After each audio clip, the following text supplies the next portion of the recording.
Adana Bello had everything money could buy. At 23, she was the only daughter of Chief Bello, owner of Bello Group, a company so large that people joked it had more branches than the Nigerian police force. She lived in a mansion with marble floors and chandeliers that looked like fallen stars. But all that glitter made her proud and sometimes unkind. One Friday afternoon, as she hurried out of her father's office tower, her designer heels tapping like tiny hammers on the tiles, she nearly bumped into a dispatch rider. "Watch where you're going," she snapped. "Sorry, Ma," the rider said calmly. His voice was warm, gentle. "I didn't see you coming." Adana rolled her eyes. "Next time, look properly. Some of us actually have important places to be." The rider didn't reply. He simply stepped aside. But as Adana walked toward her car, she noticed something strange. He wasn't angry. He wasn't embarrassed.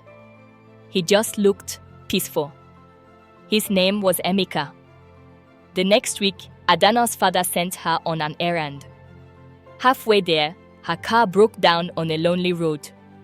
Her phone battery dead. No cars passing. No driver with her. No security escort. As she kicked her tire in frustration, she heard a motorcycle approaching. It was the same dispatch rider. He removed his helmet and looked at her with a surprised smile. "You again?" Adana groaned. "Please, I don't have time. Can you help me call a mechanic?"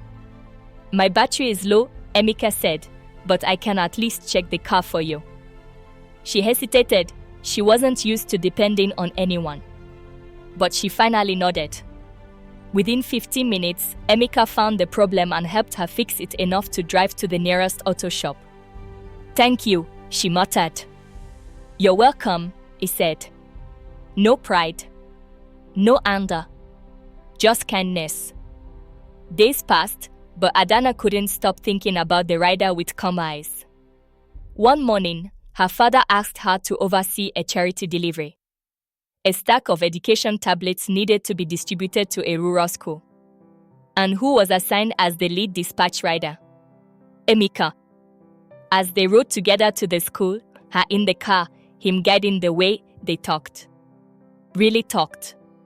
About life. About dreams. About the weight of expectations. She learned he was studying engineering part-time. She learned he worked 3 jobs to support his younger siblings. She learned he prayed every night for strength, not wealth. She learned that strength doesn't always come from riches. One evening after a long delivery run, it began to rain. They took shelter under a small shop's roof. The air was cool, the rain soft like a lullaby. "You know," Adana began, unsure of her own voice, "you're different." "Different how?" He laughed lightly. "You make me feel human. Not like some glass door people tiptoe around." Emeka looked at her with eyes that seemed to see past everything, her expensive clothes, her proud posture, her walls of privilege. "You are human, Adana," he said gently. "You've just been living in a world that won't let you show it." The warmth in her chest surprised her, startled her, melted her. She was falling for him. And when their hands brushed and neither of them pulled away, she knew he felt it too. Of course, when her father found out, chaos erupted. A dispatch rider. Chief Bello thundered. "Impossible." But Adana lifted her chin. "He is hardworking. He is honest.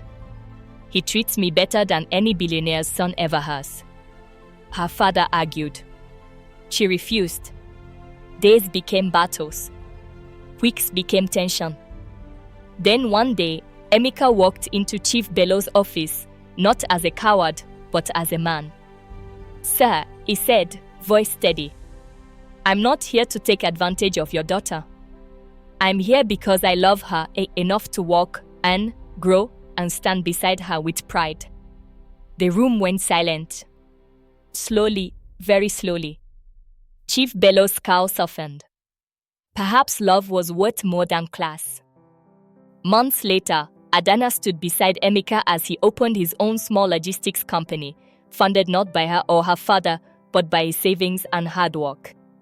And she held his hand, proud of the man who had taught her humility, kindness, and what real love feels like. She no longer saw a dispatch rider. She saw her partner, her equal, her miracle. And sometimes, under the warm Lagos sunset, she whispered to him with a smile, "I'm so glad fate made you bump into me."